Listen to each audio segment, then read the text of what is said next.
Oh man, bit of a rough night last night. I survived. I've had pancreatitis now for over a year, I want to say. And it just comes and it goes. It's inflammation. I know everybody's like, well, you eat this crazy stuff. And I'm like, well, we only ate that kind of stuff because we were on vacation. We like to try foods from other places. So normally I eat fairly healthy, man. So don't equate it to the food. It's just, I've had pancreatitis and it's something that really doesn't go away. So you got your good days, you got your bad days. It is what it is. I should have been a lot smarter about my lifestyle when I was younger. Chose not to. Paying the consequences as I get older. With that being said, I have Alfred's Solo out here right now, and as you know, I've been working on the third-party gimbal project, and there you go. I replaced the internal HDMI cable with a ribbon cable that runs all the way up and all the way into the back of the unit. And this is a $37 CNC gimbal, a $9 ribbon cable, and a $3 JST male connection that's wired into the gimbal harness. So this is a very cheap and affordable setup for anyone to do that owns a Solo that can't afford a gimbal. I mean, let's see, 37, so what, we're $54 to build this, plus you can run newer cameras on this. So you can put a GoPro Hero 6 or a GoPro Hero 5 on here. As long as you can plug into the HDMI port, you can use it. So this will be the first flight this beast has had. By the way, I want to thank MD95TSI for sending me the leg extenders. Very cool of you, man. Looks like a neat little color scheme, green on green on green. So this is really the first flight this beast has had fully loaded. I chose a not so good battery just in case. However, I am going to be flying over water because I'm in my favorite spot, so this should be interesting. So I'm going to go over, set my RTH values, get all that stuff set up, and I'll see you guys in a minute. Hopefully you enjoy the flight. Hopefully this goes smoothly.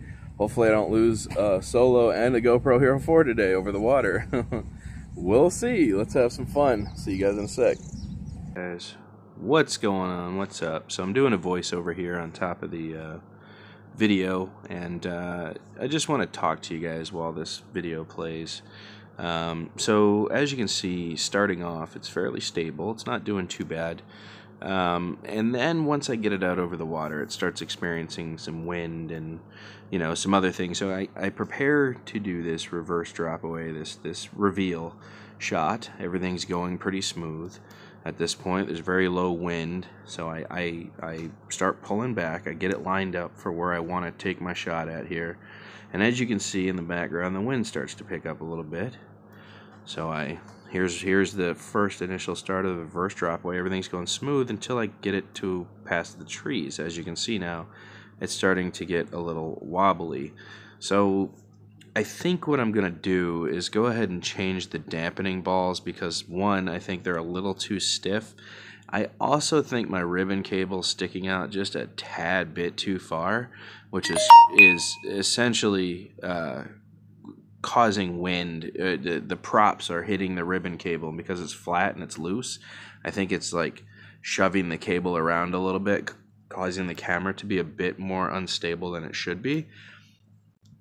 As you can see, it's not horrible, but it's not professional. So I can tune this gimbal with Basecam, I want to say. So what I'm going to do is download Basecam. I'm going to plug the gimbal in, and we're going to see if we can get this thing honed in. I also need to balance it properly. So there's still a few things left I have to do. I got to get some pennies. This was just kind of a trial run to see how things were going to go. You know, you learn a lot from these little trial runs. So as you can see, it's not doing horrible. It is stabilizing the footage. It's not too bad. That's with the GoPro Hero 4 set at 1080 at 60 in linear for flat horizon. But you'll also notice that it has a bit of a lean. If you guys can see that right now, instead of the horizon being completely flat, it is leaning. So all of that gets taken care of in Basecam, basically. When you download Basecam and you plug it into your computer, it allows you to tune the gimbal correctly for the weight of the camera. So I'm not actually going to be using the GoPro Hero 4 for much longer. So I'm going to go ahead and wait on tuning it until I get my other camera back from my friend who took it to Colorado for his wedding. But as you can see, it is very unstable. Now, bear in mind, this drone has been crashed, and I mean hard. It's been crashed. And it took quite a beating. I ended up having to replace a motor and redo the whole top of it because it was kind of smashed in. The boards were loose. So this isn't exactly the most balanced machine in the world right now. I think that a lot of this is being caused by the ribbon cable, and I want to say the camera has not quite been fully balanced and tuned properly yet. But it's still a very affordable thing to do. It's still very easy for most of you guys to be able to do this.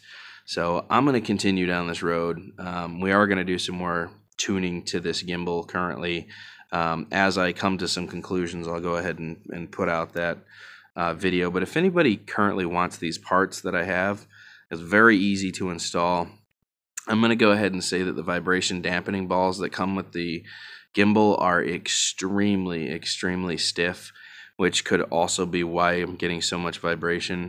Normally you want your dampening balls to be very loose and you know, have a lot of play. The ones that come with that $37 gimbal, unfortunately, are very stiff. And I'm not quite sure they're made of silicone. I think they're made of rubber, which is just not good. They're very thick rubber, and it's just not allowing the gimbal to take the vibrations like it should. So I'm going to go ahead and replace the dampeners first and see if that makes a difference. But as far as the horizon lean is going, that you guys can currently see that horizon lean, that will be taken care of with Basecam. So I need to get in there, I need to balance it properly, and then I need to tune it with Basecam. So this is just, like I said, this is just relatively the first flight, and I think so far it went pretty good. There's obviously some shake. There's some stuff that still needs to be worked out here. We need to find a little better system for all of this, but for the most part, it is working fairly decent, or at least as decent as I expected. So anyways, guys, I'm about to end the flight here. I just wanted to take a quick flight and give you my thoughts on what's going on so far. As you can see, it's not performing horribly, but it definitely needs some tuning done to it. So we will continue messing with this project, and I will see you guys later, man. Toodaloo.